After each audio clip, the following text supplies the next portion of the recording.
Hello दोस्तों, नमस्कार। स्वागत है आपका UPPCO 2025 के चैनल में। दोस्तों, इसमें मैं आज कुछ कमेंट्स जो आपके इम्पोर्टेंट कमेंट्स आए हुए हैं, जो कुछ उसमें कुछ क्वेश्चंस भी हैं जिसके आंसर देने ज़रूरी हैं। कुछ क्वेश्चन ऐसे हैं जिसके आंसर देने ज़रूरी नहीं है, तो उनको नहीं दे रहे हैं, लेकिन जो ज़रूरी हैं उसके आंसर मैं देना चाहूँगा।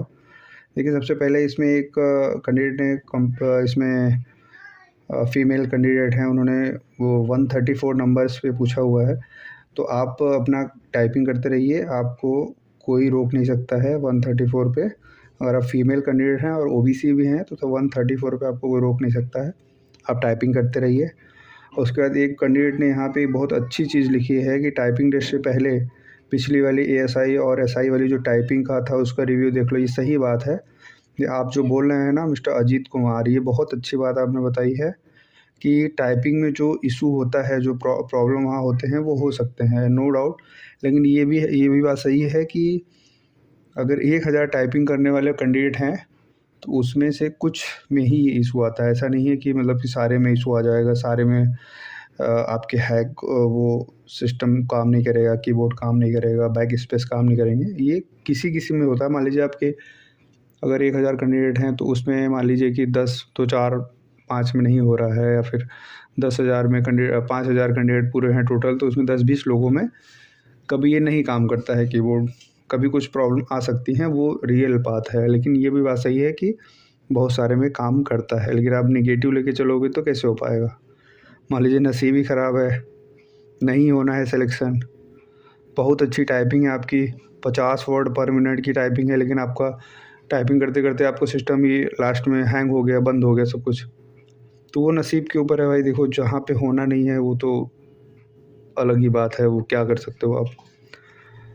और एक कैंडिडेट ने यहाँ पे एक दिया हुआ है कि टाइपिंग में 5 स्ट्रोक्स की लेते हैं या पूरा वर्ड लेते हैं, तो इसमें आपके 5 स्ट्रोक की नहीं होता है। जैसे कि अब मैं एक एग्जांपल दे रहा हूँ, मैंने कई कैंडिडेट को रिप्लाई भी किया है। जैसे अभी 5 वर्ड हैं, Ram is a good boy, Ram is a good boy, ये टोटल 5 वर्ड हो गए। ऐसा नहीं कि इसको एक वर्ड काउंट करेंगे, नहीं, इसको 5 वर्ड काउंट करेंगे। अब जैसे Ram is a good boy, ये 5 वर्ड हो गया। Ram Ram is a boy, ये 4 वर्ड हो गया। तो इस तरह से वर्ड काउंट होगा। और स्पेस, जैसे आप स्पेस देंगे, स्पेस आप सेपरेट करेंगे तो आपका एक वर्ड वहाँ पे काउंट हो जाएगा। उसके लिए आप निश्चिंत रहें, ऐसा दिमाग में अपने ना लाएं कि 5 वर्ड पे एक काउंट होता है, क्योंकि ये जो अलग अलग सॉफ्टवेयर हैं जो मैं भी देख रहा हूँ ऑनलाइन में, अभी सब नए नए आए हैं, वो सब ऐसे ही हैं। उसके चक्कर में आप एकदम ना पड़ें। आपका एक वर्ड काउंट किया, आपने प्रेस किया तो उसके बाद स्पेस दिए तो एक वर्ड आपका काउंट हो जाता है। ठीक है। उसके बाद एक कैंडिडेट ने बोला है कि 142.5 मार्क्स है EWS में कैटेगरी में, तो आपको कोई रोक नहीं सकता है, बिंदास आप टाइपिंग करिए। लेकिन उसके अंदर में मैं देख रहा हूँ कि बहुत सारे कमेंट आए हुए हैं जिसमें उन्होंने बहुत सारी गलत गलत चीज़ें बोली हुई हैं, तो उस पर आप एकदम ध्यान ना दें। यहाँ पे बहुत सारे लोग, बहुत बच्चे अच्छी बातें बोलेंगे, बहुत बुरी बुरी बातें बोलेंगे। अगर आपको समझ में आ रहा है कि जो मैं सही बोल रहा हूँ, अगर आपको ज़रा सा भी सही लग रहा है, तो आप उस हिसाब से अपनी टाइपिंग को करते रहें, क्योंकि मेन आपका टाइपिंग डिसाइड करेगा आने वाली चीज़ में। अब उसके बाद यहाँ पे और भी बहुत सारे कमेंट आए हुए हैं। देखिए, यहाँ पे कोई बच्चा बोल रहा है कि लोग बोल रहे हैं 160 165 जाएगा अनरिजर्व का कट ऑफ। तो भैया ऐसा कुछ भी नहीं है। हाँ, 160 165 में कुछ बच्चे ज़रूर हैं, वो भी 20-25 बच्चे हैं जो 160 प्लस हैं। उसके बाद आपके मैक्सिमम, मैंने जो अभी कट ऑफ एक वीडियो लाई है, अभी जो लास्ट वीडियो मेरी देखेंगे आप, उसमें मैंने दिखाया भी है आपको कि जो मैक्सिमम कैंडिडेट हैं वो आपके 135 130 और 140 के बीच में ज़्यादा से ज़्यादा कैंडिडेट हैं, 130 और 140 के बीच में।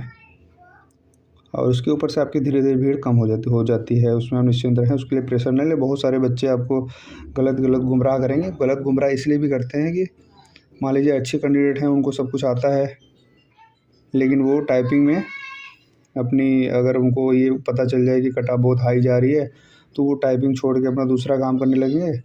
बाद में पता चलेगा कट ऑफ चली गई लो, समझ रहे हैं। तो इसलिए आप निश्चिंत रहें, अपना टाइपिंग करते रहें। बहुत सारे क्वेश्चंस आए हुए हैं, बहुत सारे जवाब मैं उनके देने चाह रहा हूँ, लेकिन क्योंकि वीडियो बहुत बड़ी हो जाती है इसलिए बाद में भी आपको जवाब दे सकते हैं। लेकिन आप याद रखें, टाइपिंग अपना कंटिन्यू रखें आप लोग। जिसके 120 125 प्लस आ रहे हैं, अनरिजर्व हो या फिर ओबीसी या फिर एसटी, कोई भी आपके हैं 120 के ऊपर आपके कैंडिडेट हैं, तो आप अपना लगभग आप टाइपिंग को तो छोड़िए ही मत, टाइपिंग तो कंटिन्यू करिए ही, क्योंकि लास्ट में डिसाइड होता है। क्योंकि अगर मेरिट में टाइपिंग में उनको नहीं मिलते हैं कैंडिडेट ना, तो वो फिर क्या करते हैं कि वो फिर मेरिट को घटाते हैं और एक कट ऑफ बनाते हैं। जैसे मान लीजिए उन्होंने 5000 लोगों को बुलाया, उसमें बच्चे नहीं मिले टाइपिंग में, तो फिर वो मेरिट को घटाते हैं, फिर एक कैंडिडेट को बुलाते हैं, फिर मतलब एक लिस्ट बनाते हैं और उसमें जो और कम कैंडिडेट होंगे और कम मार्क्स जिनके होंगे उनको कॉल करेंगे। तो ऐसा ना हो कि आपको फिर दोबारा कॉल है और आपका टाइपिंग तैयारी ना हो। तो इसलिए अपना टाइपिंग आप रेडी रखिए, ठीक है ना। टाइपिंग अगर आपका रेडी है तो आप ये मानिए कि आपका 120 प्लस में अगर आप चल रहे हैं और टाइपिंग भी आपका रेडी है, तो आप कहीं ना कहीं पॉसिबिलिटी हो सकती है, ठीक है। मैंने ये वीडियो आपकी रिप्लाई देने के लिए बनाया था। अगर आपको ये पसंद आता है और आपको अच्छा लगता है तो आप इस चैनल को सब्सक्राइब कर सकते हैं, लाइक भी कर सकते हैं। अगर अच्छा नहीं लगता है तो कोई बात नहीं है, जैसा है वैसा रहने दीजिए, ठीक है। मिलते हैं नेक्स्ट वीडियो में। Thank you, okay, bye bye.